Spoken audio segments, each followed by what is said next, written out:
Harvey Golub, one of the great leaders I worked with in my career, was the managing director of McKinsey & Company before becoming the president of IDS, American Express Financial Services. Then he ended up being president and CEO and chairman of American Express. But the first time he went out to New York as the president of American Express, he was speaking in front of the analysts for the first time.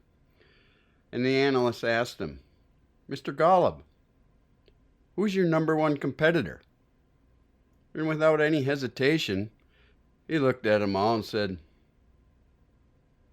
"Disney World." Now the reporter said, now having asked that question, Mr. Golub, I'm more perplexed than now more than ever. Do you mind explaining why you say Disney World? And he said, "No, I don't mind. I'm sure you thought I should be saying Merrill Lynch, Morgan Stanley, Fidelity, UBS, but no. You see, Americans will take more time planning their annual vacation than they will their financial future." So what we're going to be talking about here today, and before I turn it over to Danforth, is one of the hardest things we have to do as a leader is to teach people how to think with critical thinking skills and then making effective decisions. And one of your key roles as advisor, Dan will be sharing how, and working with clients, getting them prepared for client reviews, how to start getting them to think as if they're their own chief financial officer. Hello and welcome to Valuability Episode 4, titled Need, Fun, Love, How to Be Your Client's Retirement CFO. The Valuability Podcast is for financial advisors, business owners, and anyone interested in financial planning, business, leadership, and personal development. My name is Danforth Fleek. I spent 20 years as a financial advisor and product wholesaler, and I'm joined each week by my longtime friend and mentor, Philip Simonson. Philip, thank you for the great introduction. Tell the folks a little bit about your background. Well, I have been in the industry now nearly 40 years as an advisor, as a field leader. I've had the opportunity to work with some great leaders. One, as I mentioned earlier, Harvey, and sat on some operating committees of ING Advisors Network.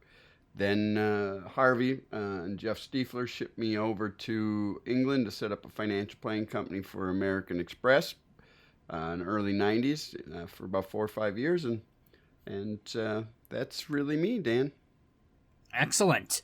You can find our podcast on Apple Podcasts, Spotify, Stitcher, TuneIn, wherever you find your podcasts. You can also find us on our YouTube channel. Search Value-Ability on YouTube to find our channel there. And as always, you can find us at value-ability.com. Just click on the episodes tab and it will have our most recent episode.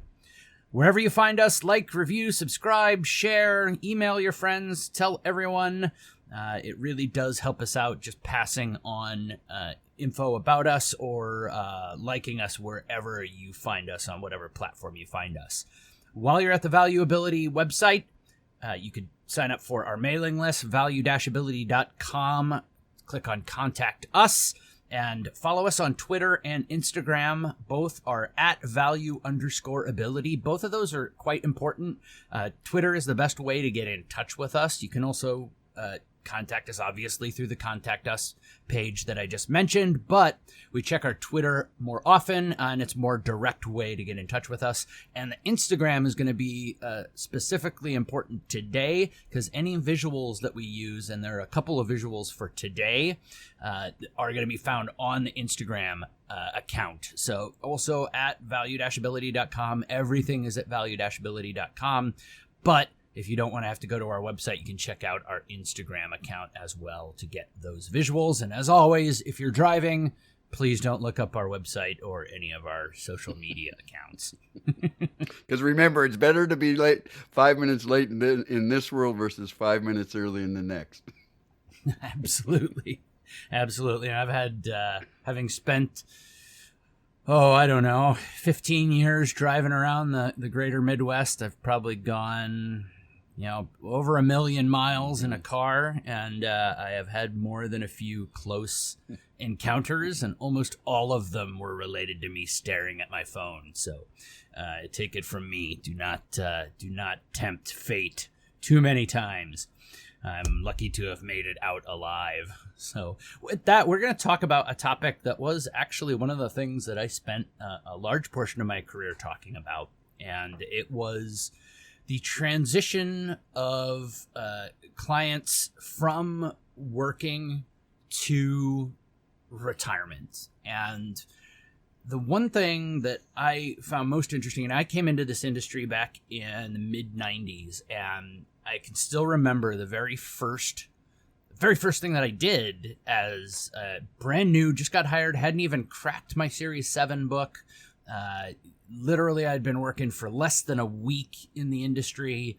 I went to the national convention for what was then Financial Network Investment Corp. And of course, you have the product wholesaler roundtables at those big national conventions. And I remember sitting there thinking, the consistent theme was the baby boomers are coming. It's going to be about income. The babies boomers are coming. It's going to be about income. That didn't matter. It wasn't just the income products, the annuity people. It was the mutual fund guys too. Everybody was talking about income. And it was actually quite a bit of a precursor to the rest of my career, because I did spend most of my career talking about that transition from saving for retirement to spending in retirement, which is really the biggest thing that I try to focus on. So when I'm started talking to clients about their transition, that was really the thing that I wanted them to understand, was that, while everyone was always talking about income, the first thing I would always tell clients is it's actually not income planning. It's really expense planning. And that little change in thought process is vitally important, because as I always say, if someone's working, even if they have a great job, they can find a way to get themselves in financial trouble, right? They can spend too much, right? Well, most people that have saved well throughout their whole lives haven't done that, right? They haven't run up debt. They've done a good job of saving, right? So as they transition into retirement, that was really my main focus, was getting them to understand that the same things that applied to them while they were working still applied to them in retirement, just with a minor shift. And so I would actually start out the conversation by saying, hey, you've done a great job of saving. You had your budgets. You've invested. You worked hard, and you had a really good system for keeping things financially on the right path. And so I think it would be a good idea if we just threw all that out the window in retirement and started completely over with a brand new process. What do you think about that? Now, of course, Philip's nodding his head. You could hear the sarcasm in my voice, right? And most clients could as well. They knew that I was being sarcastic, because in reality, it doesn't make any sense, but it really is, to a large degree, the way that most people end up approaching retirement. So take a look at the first slide that we have. It's the one that has while working and then in retirement, and it's got company and boss on both sides. And I would draw this out for the client on a piece of paper, and I would say, hey, look, while you're working, you've got your company, you've got your boss, and that boss pays you money. You're the employee. And then when you are done spending, paying your bills, having a little bit of fun, you take the rest of that money and you put it into savings and investments. Now, of course, pay yourself first. You actually do it opposite, right? You pay yourself first and do the saving and investing first. But it's essentially the leftover money, right? From what you have for your bills and then for your fun money. So now, then I would ask the client, I would say, so now if you were to say, I want to put a deck onto your house, and you walked into your boss's office and said, "Hey, boss, you know what?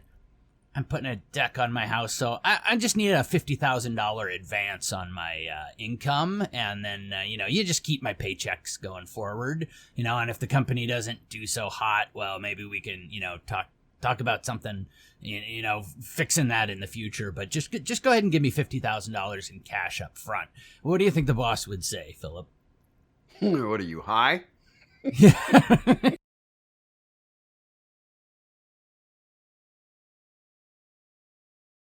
And there's the door right over there.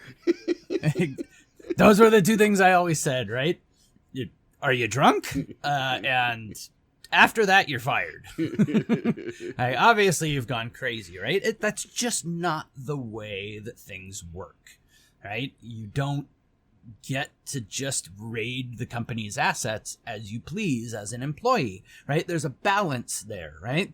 And I always say for good companies, the needs of the company versus the needs of the employee stay in balance. Now, I usually used examples, and Philip told me I wasn't allowed to use my examples. So just think of a great company that you think of as doing really good job of balancing employees' needs versus the company's needs. All right. Now think about a company that doesn't give a crap about the employee and it's all about the company. Well, that's essentially a sweatshop, right?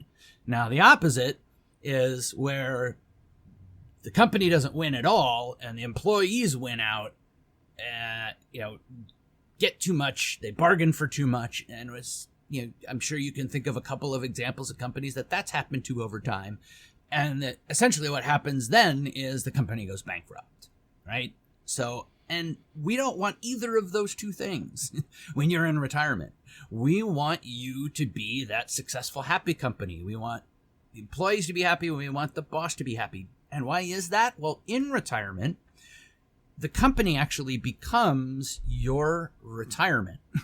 Your retirement is the John Q. Smith retirement company. And our goal is to keep that company going for as long as we need it to, right? Your goal's a little bit different. Like an actual corporation's goals are to keep going forever and ever and ever, right? Create shareholder value, create profits, and to keep going for years and years and years, right? For you, your retirement company's goal is to make sure that you have enough income for you and your spouse for as long as you live, and then hopefully we have something to pass on to your kids, right? So it is a little bit different, but it is essentially the same concept. You have a group of assets and you're trying to generate income out of those assets, right? Now, the other issue, though, is that the employee has now also become the CEO. And that employee isn't always great at having the no conversation with him or herself, right? So when that same conversation happens, hey, CEO self, I want to put a $50,000 deck on my house. CEO self says, sounds great to me, employee self. Let's do it, right? And this is where I try to explain to people, look, here's where I try to put myself in the middle of those two as your chief financial officer, right? And so at times, I'm going to want you to step back and have to look at the expense side. Now, this is a challenging conversation. I always got pushback from advisors because it's an uncomfortable conversation. People get to retirement. They want to have fun. They don't want to think about budgeting. They don't want to think about rules. They're free now.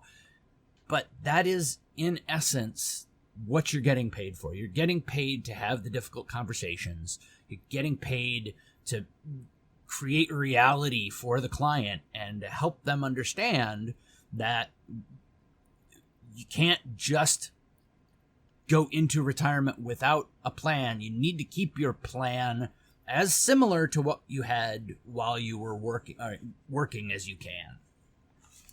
So any thoughts on that section before we move on to the next slide, Philip? Dan, as you think about that, and what's probably the number one reason people fail to grasp this concept? It's a great question.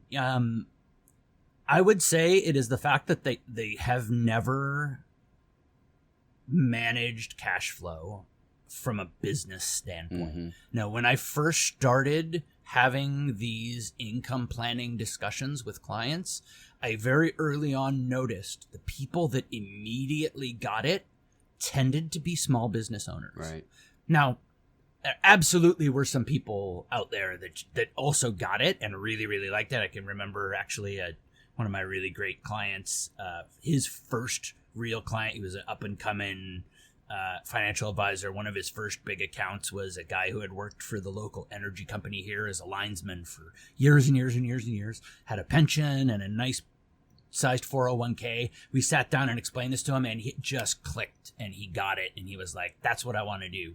And so it doesn't mean if you haven't done it, but overwhelmingly, it's they haven't managed assets for income. And I would say that, actually. Right. Thank you for reminding me. Look, you do not need to feel bad if this feels foreign. You have actually done this. You just did it at home. Right. And so you don't think about it the same way as thinking of it as a job, or thinking of it in the concepts of, a CEO, a CFO, and employees and such. But almost everybody has run a little mini corporation. It's your family. Right. Right. And that very big differences there as well. But essentially it's the same. No, you can't, get a PlayStation 4. You just got the last PlayStation a year ago. Those kind of income discussions that you have with kids, things like that. But, overwhelmingly it is just the fact that they don't have experience in taking the tools that they already have and applying it to this situation.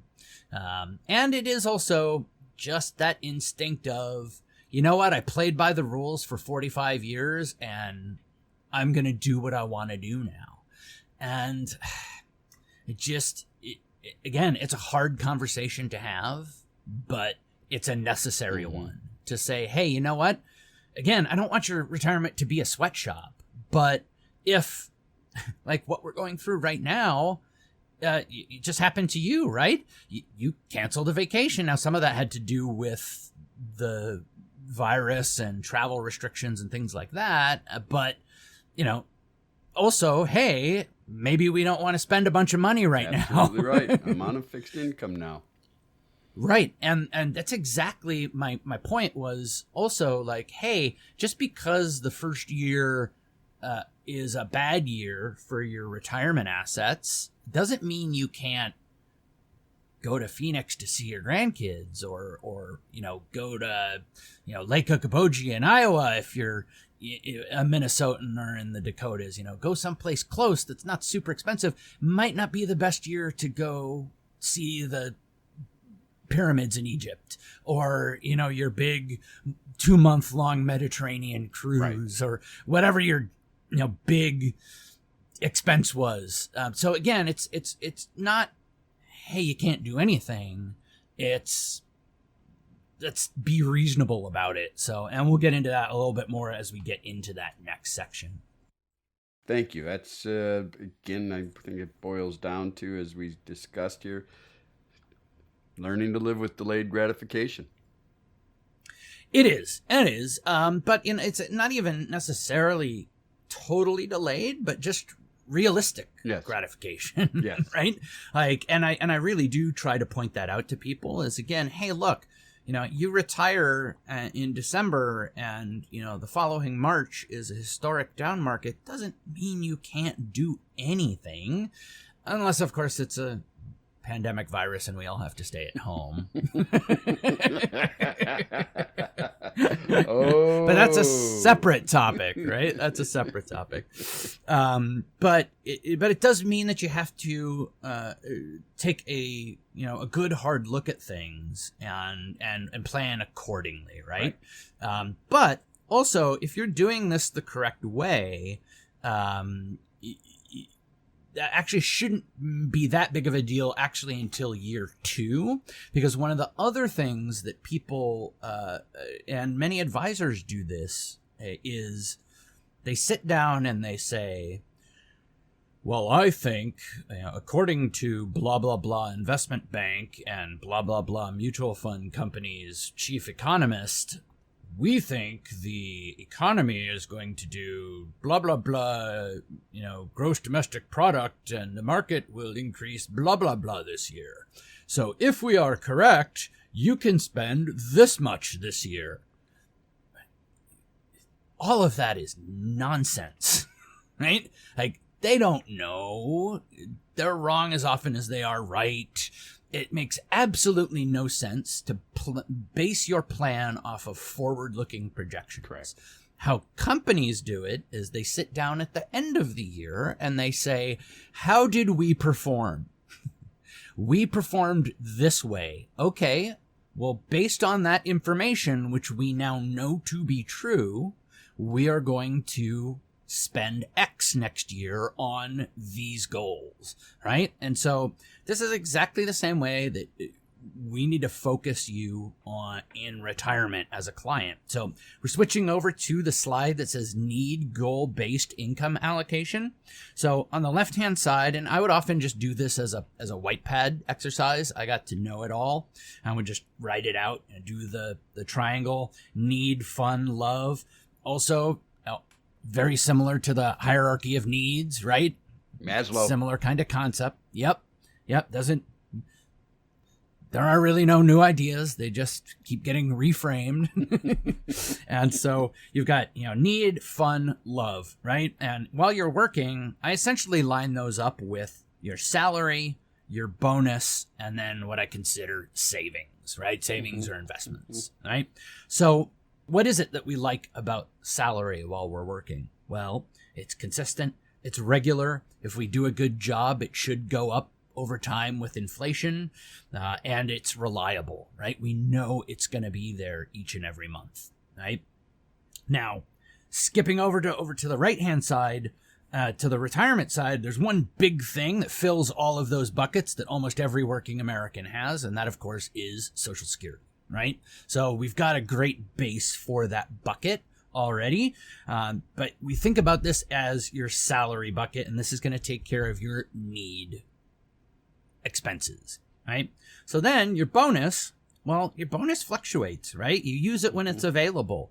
My famous example was when I first moved to California as a young advisor. I'd got we didn't have, of course, salary and bonuses, but I made a really big sale, and so I had a big chunk of extra money, and I snuck out and bought a TV because my girlfriend at the time had told me that she didn't want me to waste money on a TV because we did already have one, but I wanted a big new TV. I had to have the bigger one. Right. Imagine that. Typical guy. Right. I snuck out and bought it. Also typical guy. Better to ask for forgiveness than permission. Well said. So as I got it home, I walked around to the back of our car and opened up the hatchback, and I was like, "Hey, honey, could you come help me carry this upstairs?" Well, you can imagine how that went for me. But then I got to break it to her that we had a nice big chunk of bonus money. So those are the kind of things your bonus is for, right? It's the splurge items. It's the things that you're traveling, your hobbies, fun money. Now, and I would also point out, look, there are a few things that typically might fall into the fun category that you might want to put into the need category. I had one client where I was working with them, and the husband was by far the more talkative. He was the one doing almost all of the talking. And in fact, the wife was virtually silent most of the time. She would greet me, but she didn't really have a lot to do with the planning process from what I could see, at least. And then we were going through their need and fun breakdown as to what they thought they were going to spend. And I noticed that they had put travel in the need bucket. And I kind of just without thinking circled it and put an arrow up to the fun. And the wife reached across the desk and pulled the pen out of my hands. And I, of course, immediately was like, whoa. Like, she hasn't said a word and she just yanked the pen out of my hand. I stepped on something here, yes, right? You hit emotional trigger. Right. And I was like, okay, so tell me what that's about. And she was like, Great well, question. that's the money that I earmark to go see my grandson in California. And if we can't do that, we don't need to retire. Like, fair. And I scribbled out the arrow. So look, there are some things that might be, quote unquote fun to some people that might end up being need, but I would always caution it really needs to be something really strong like that, something emotionally very, very important. Not, hey, I want to buy a new snowmobile every year because snowmobiling is quote unquote my life, or a new motorcycle or whatever it is, Make it be something. It needs to be something really meaningful to cross that line into need, because the bottom line is it's much harder to fill that bucket when we get there. And that's actually a good time to transition, is to now talk about, well, we get into retirement. The way you fill these buckets is a little bit different, right?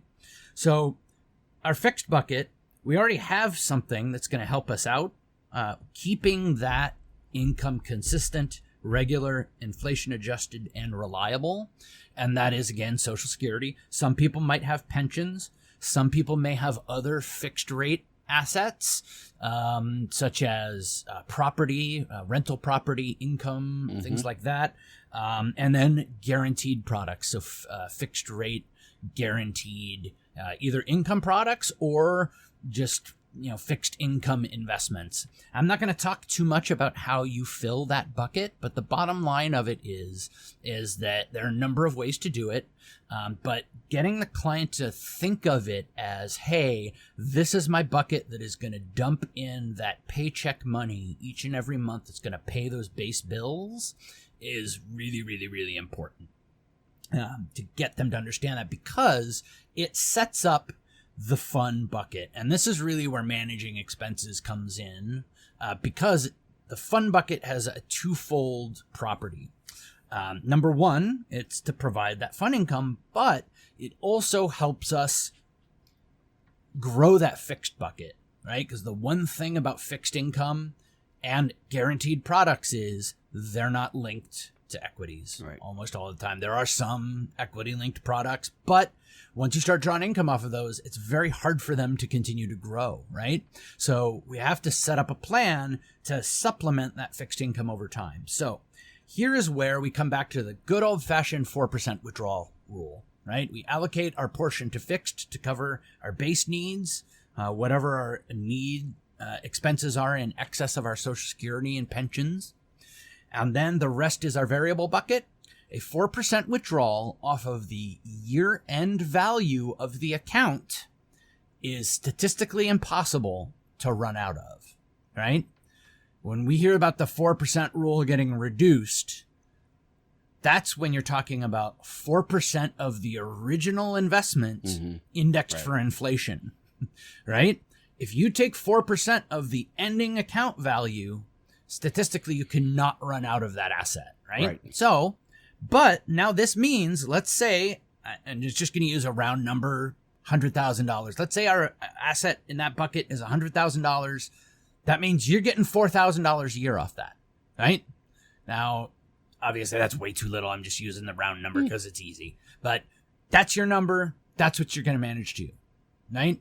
And if it goes down, then again, just using a round number, if it goes down by 50%, that bucket goes down by 50%. But you're now looking backwards, right? You're not looking forwards and trying to predict. You know what happened last year. Now you know what amount is in that bucket for your year going forward, and you can plan accordingly. Now, let's say it's the opposite. Let's say that 100,000 doubles that year. Again, not likely, but just to make my math easy while I'm doing it on the fly, goes up to 200,000. Now that bucket is 8,000, right? So now you have two options. I said, this year as the CEO, you can raise everybody's bonuses, or you can create a rainy day fund, right? Now, usually the first year, Those rainy day funds are looking pretty good right now with this virus. that's true. It is true. And I'm split, actually, honestly, on that. I usually defer to the client on that. I say, look, good call. The first year, my instinct is take all that money and put it in the rainy day fund. Because, look, you can always have a splurge year 2 or 3 years from now when you don't need that money as well, all right? So I kind of then take my pen and I draw kind of squiggly lines at the bottom of fun, at the top of need, and I'll write in rainy day. Right. So now anything over that original 4% that we get, those first several years, we're going to carve that off and kind of put it in this rainy day area here. Now, if our fixed assets start to lag because of inflation and our base costs continue to grow and we need to carve off some of that rainy day money, supplement our fixed income, that's a great thing to do. Also, again, have it for that rainy day year. So, hey, you know what? Our fund bucket has dropped and we had that trip to Egypt planned this year. Well, guess what? We've got that extra couple grand in our rainy day fund. We're going to take it from there. Now, and again, what you're doing is you're getting the client to focus backward on what they actually have achieved with their assets, as opposed to guessing about what they're going to do in the future. And you're also keeping them in a very identical process to what they were used to in retirement. Here's my salary. When I have a bonus, I spend it. Everybody who's ever worked in this country can understand and manage to that if they've gotten to retirement with a significant amount of assets. Right? Absolutely. And so it's a very seamless transition. Now, I also, at some point, will take my hand and cover up the love section and say, hey, at retirement, most people have a headless pyramid. Almost all people, when they're talking to me directly, they might tell their kids different, but they almost always would say to me, look, if there's something left over, great, but I want to make sure I have fun and enjoy my retirement. It's the old classic, what's the best estate tax plan? Your last check bounces to the undertaker, right? Right. Don't pay any estate taxes. Don't leave an estate. And you know what love stands for? No. Letting others voluntarily evolve. Sorry, kids. Go for it. We've known each other for 25 years. I have not heard that one. Well, I waited till today just till I saw that big old yellow love. You're spinning the love platter right now, Dan. I'm turning it back to you. But also, I would also tell people, look, even though it is a headless pyramid at retirement, the reality is that most times there actually is something left at the end. So as we get closer to retirement, we will start to talk about that, but we don't need to really plan for it right now. We will take some of that it ends up being the excess rainy day money over time that you decide, hey, you know what? I've got that over there that isn't going to end up getting used. We're going to start positioning that for transfer. So that's essentially it. It's really straightforward. It's very conceptual, and really it leaves the basics of how you manage the allocation, whether you're an RIA or you're, a commission-based advisor. This can be used for any kind of practice model, any kind of investment model, whether you use funds or individual stocks and bonds or ETFs or whatever. The concept is more of I would call it as I said, an income and expense management concept rather than really an investment philosophy of any kind. But it's super powerful in getting the client to understand the whys and where, and then also helping them modify their own emotions over time. So that's pretty much it. Good. Any final thoughts before we wrap up? No, I like it. If I was to summarize what I like about it, again, it goes back to what we first started about. You're teaching a person how to think and think critically.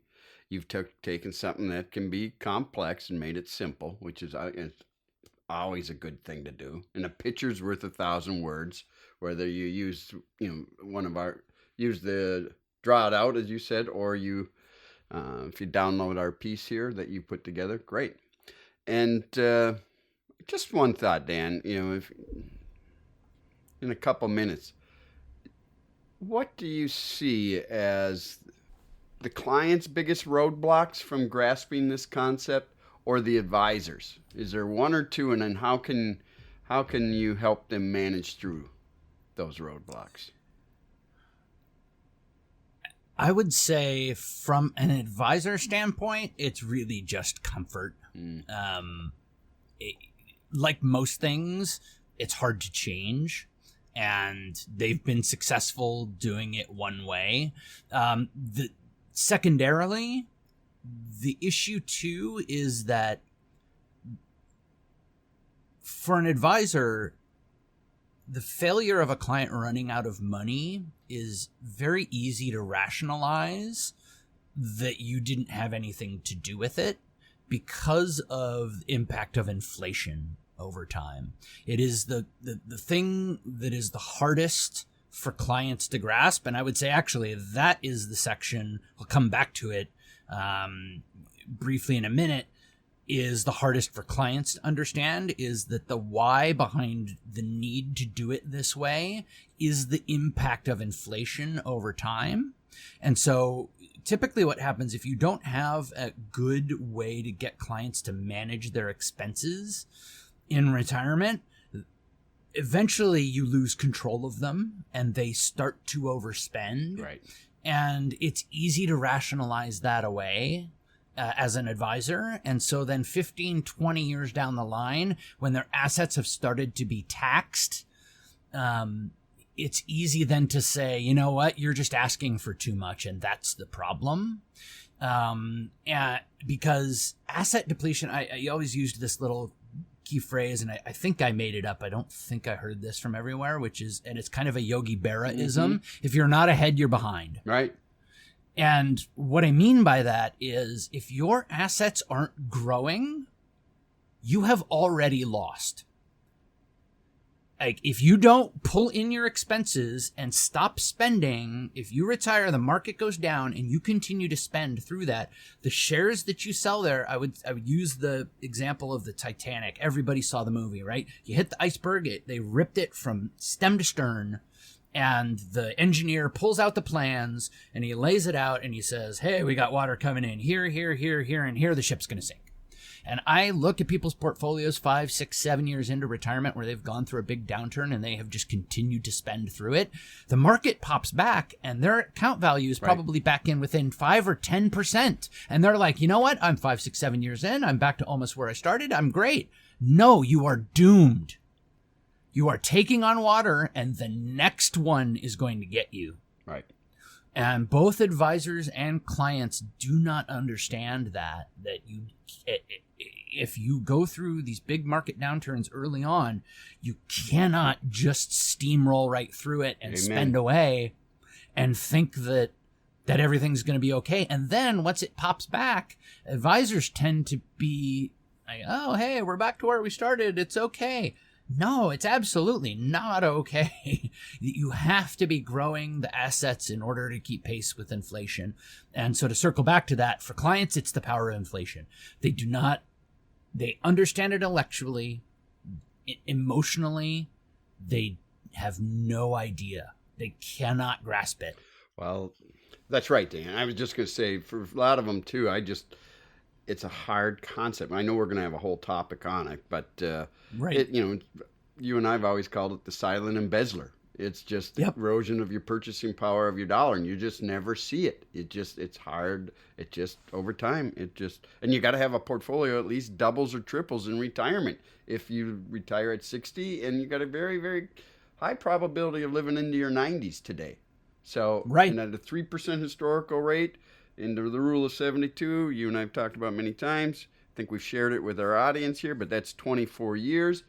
At age 60, now you're 84. If you needed $100,000, let's just keep it, an easy number to understand. You now need $200,000, with $100,000 initially purchased you when you first year of retirement. So it's something you have to constantly stay on top of with your advisor, with your clients in the reviews. Right. Well, and remember that rate of inflation that we quote, Doesn't include food and energy. Thank you. No, great point. Right?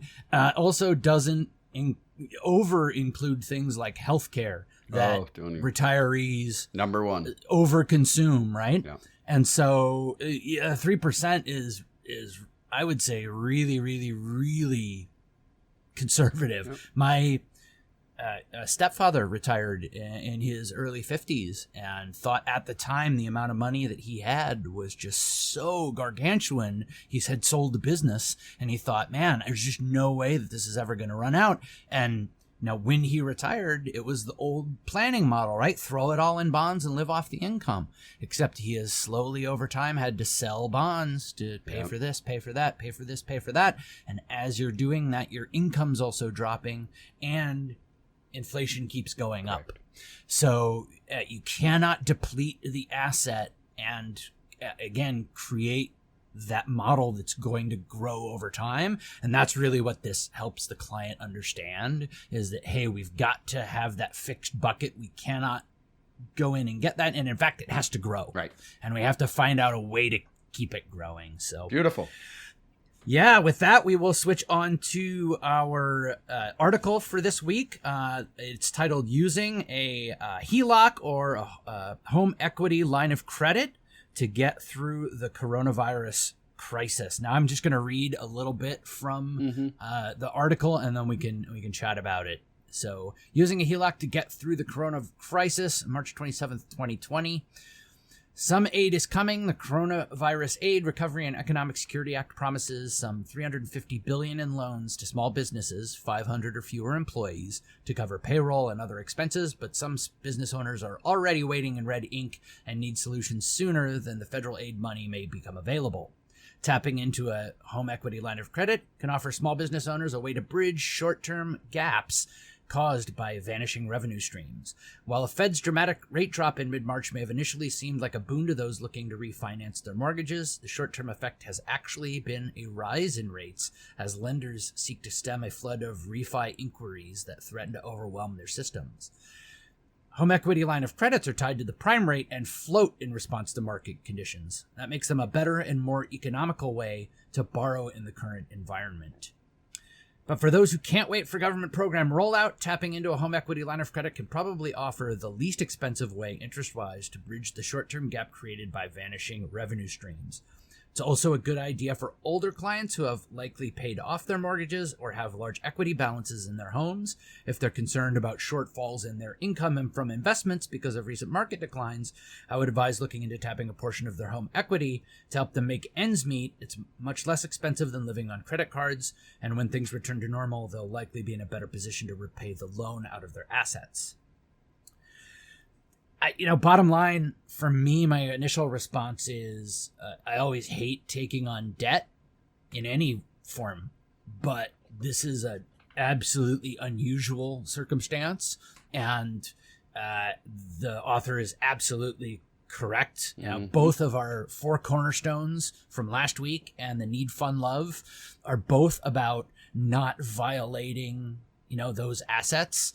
If we could find a way that the client can have, short-term loans so they're not depleting that asset in a down market.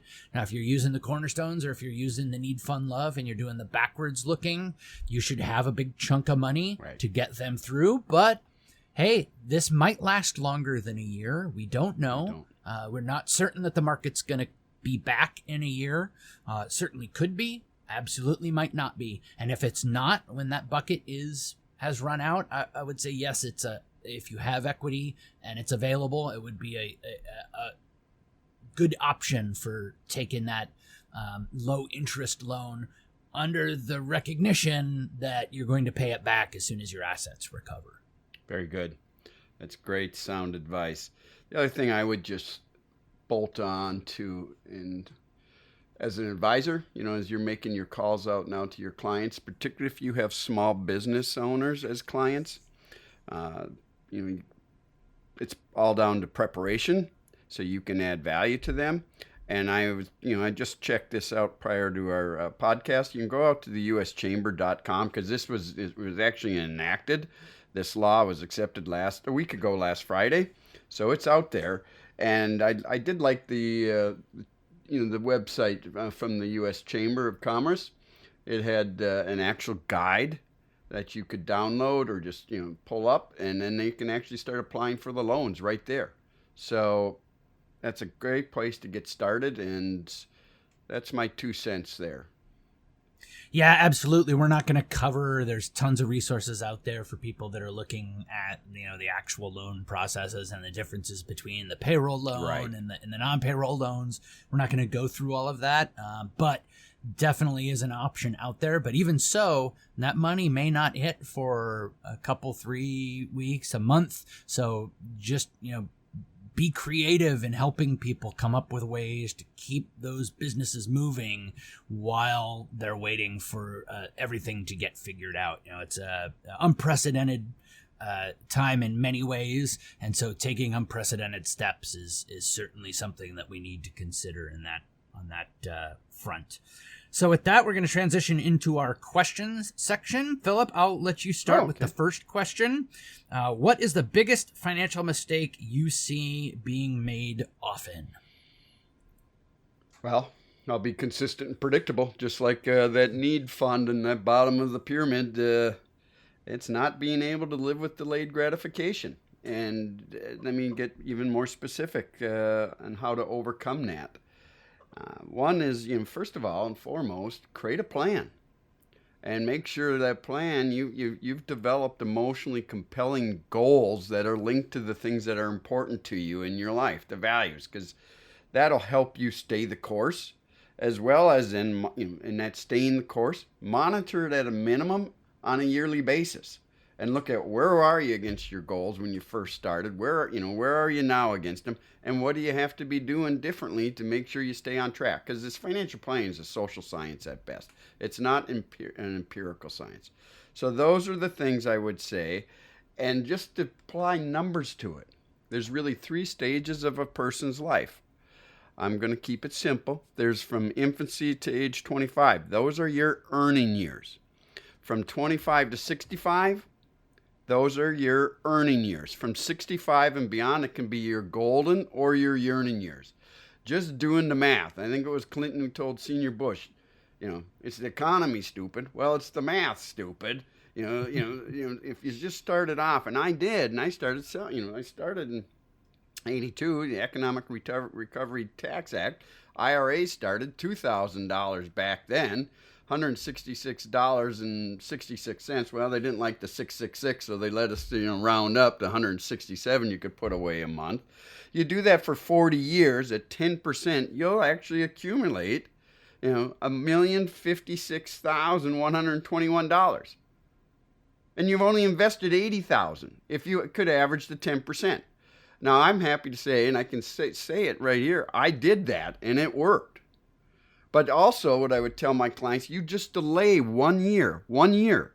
Now you don't invest that $2,000 for 40 years to equal $80,000, but you do it for 39 years. You save $2,000, but you lost out to the cost of procrastination. It will only grow to $954,114. So you lost out. You saved $2,000, but you lost out in future dollars $102,007. And yes, people, I could discount it back by inflation. It'll still beat the $2,000 for all those who want to get there. I can go there occasionally. I don't normally like to, but I can get there. Yeah, absolutely. The time value of money, not understanding the time value of money is such a big part of the education that we do. I'm going to take a slightly different tack in my answer to this and say that it's somebody that in the world of people that understand, hey, I need to be investing. The biggest financial mistake I see made is not having an objective third party to help them realize their own biases and their own mistakes. Now, even for those of you out there that are do-it-yourself investors, and I am not a person who says, all DIY is dumb. I'm not an absolutist in any way. Hey, look, if you want to learn how to invest money, you can go out and do that. I've always said it takes the amount of time that you would dedicate to a hobby. If you want to dedicate to learning about investing, you certainly can do that. Now, on the income side, I've said it before, I'll say it again, and I'll stick by it, is totally different. When you get to retirement, I would always suggest finding somebody that really understands income planning, because it's a different kettle of fish.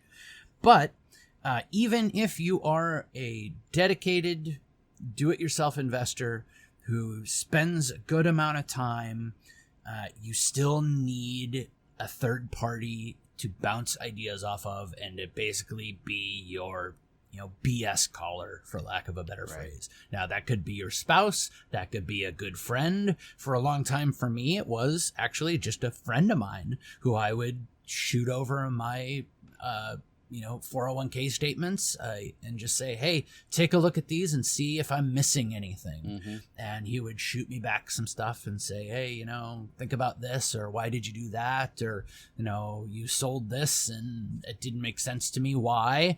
And even though I might have answers to those questions, I still had to look at myself objectively, because someone else was trying to, analyze me without the problems of me trying to look at myself, those biases, those built-in biases, we all have right? Confirmation bias, over-optimistic bias, overconfidence bias, sunken, profit. Yeah.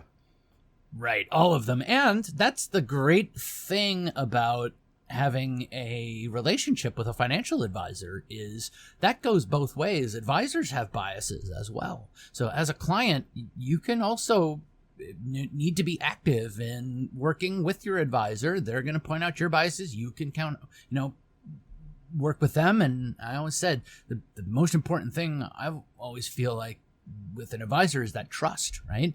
Do you trust them, and did they trust you? And you guys are working on the same page. So that would be my answer. It's slightly different. I think yours is just as valid, but just for that subgroup of people, that's one of the biggest mistakes I see. I always ask that if someone says, oh, I handle my own investments, the first thing I always ask is, oh, do you keep a journal? Huh? Does a surgeon operate on him or herself? But it's okay. I agree. I managed our family money for years. But you're right. Yep. You are absolutely right. You've got to have someone else to checks and balances, because investments work, investors don't, as we know. But that leads right into the next question. Right. So, yeah, great point. When does the cost of having a financial advisor outweigh the advantages to the investor? Bottom line there, I would say that is usually when the choice of advisor has been done either poorly or incorrectly, and there's just not a good fit. That is typically the answer, because that's when those things don't align, right? When you have somebody that has a different style, or you're uncomfortable going to them, or you feel like you're not important to them.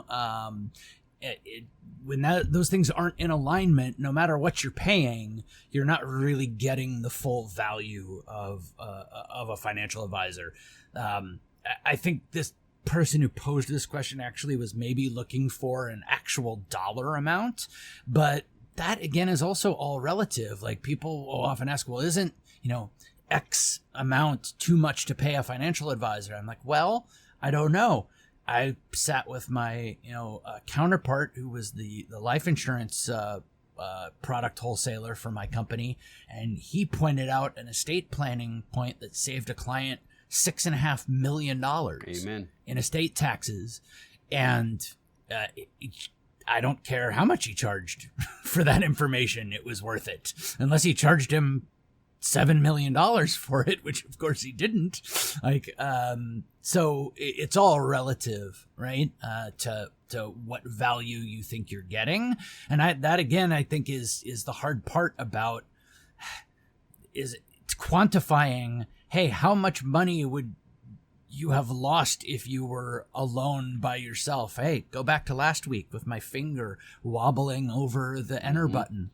If I had done that, what would I have done to myself? Right. I wouldn't be in the position I am today financially, that's for sure. I would have lost out, because it would have been at least a year or two before I got fully back into the market. So from a pure dollar standpoint, I don't think there really is an answer to that. But I think for me, the the theoretical or emotional answer is when you just don't have proper alignment between the advisor's focus, the advisor's style, and your focus and your style. It has to match up. Good. I'm going to give a little different take on that one. And price only becomes an issue in absence of value. I'm going to repeat that. Price only becomes an issue in absence of value. Same thing. Price of a financial advisor only becomes an issue in the absence of the value you have been being provided by them. Now, let me give some specific examples of this.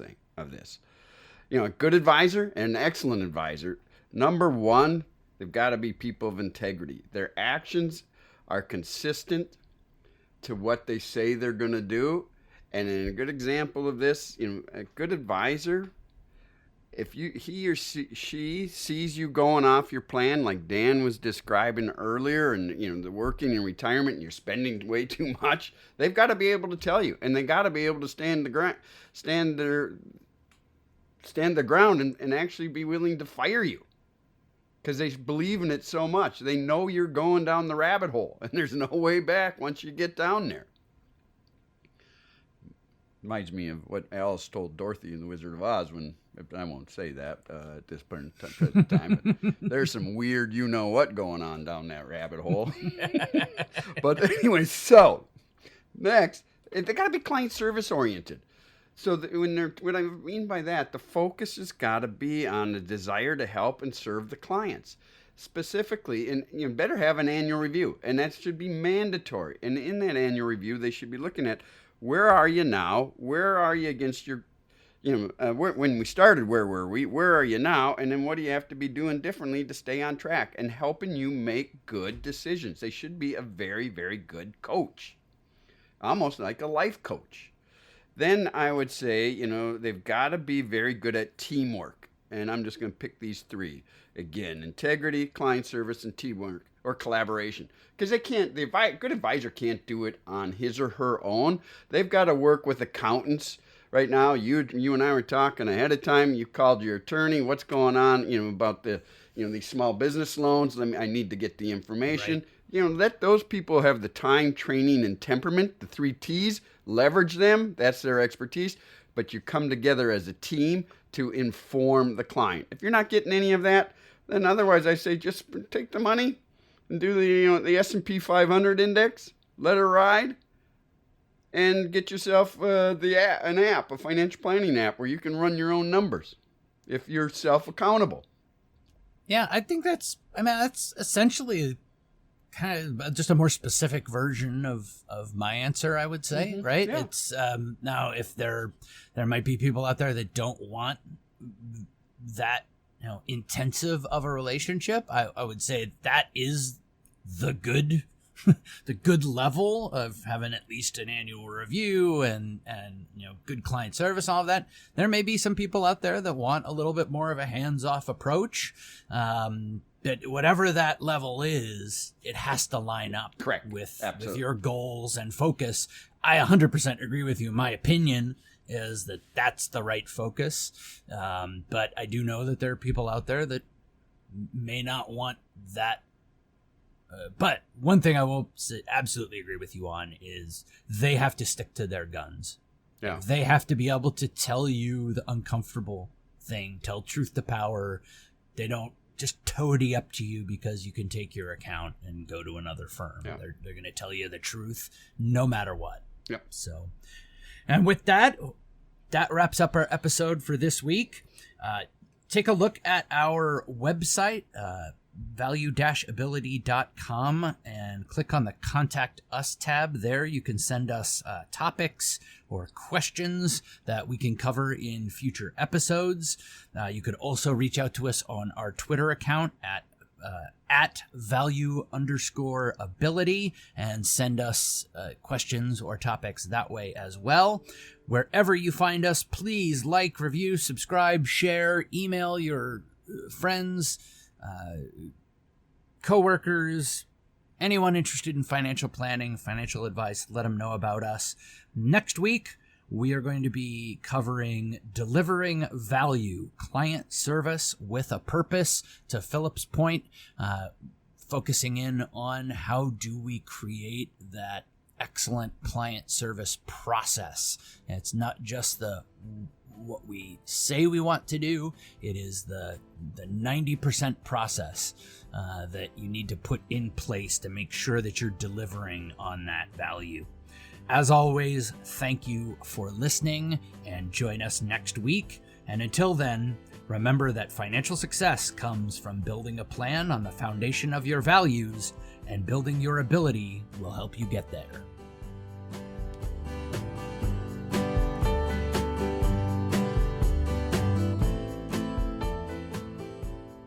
This is a podcast collaboration, not a peer-reviewed journal or a sponsored publication. We make no representations as to accuracy, completeness, correctness, suitability, or validity of any information in this podcast, and will not be liable for any errors, omissions, or delays in this information, or any losses, injuries, or damages arising from its display or use. All information is provided on an as-is basis. It is the listener's responsibility to verify their own facts. You should be aware of the real risk of loss in following any strategy or investment discussed on this podcast. Strategies or investments discussed may fluctuate in price or value. Investors may get back less than invested. Investments or strategies mentioned on this podcast may not be suitable for you. This material does not take into account your particular investment objectives, financial situation, or needs, and is not intended as recommendations appropriate for you. You must make an independent decision regarding investments or strategies mentioned on this podcast. Before acting on information on this podcast, you should consider whether it is suitable for your particular circumstances, and strongly consider seeking advice from your own financial or investment advisor. The views and opinions expressed on this podcast are those of the authors and do not necessarily reflect the official policy or position of any other agency, organization, employer, or company. Assumptions are not reflective of the position of any entity other than the authors, and since we are critically thinking human beings, these views are always subject to change, revision, and rethinking at any time. Please do not hold us to them in perpetuity.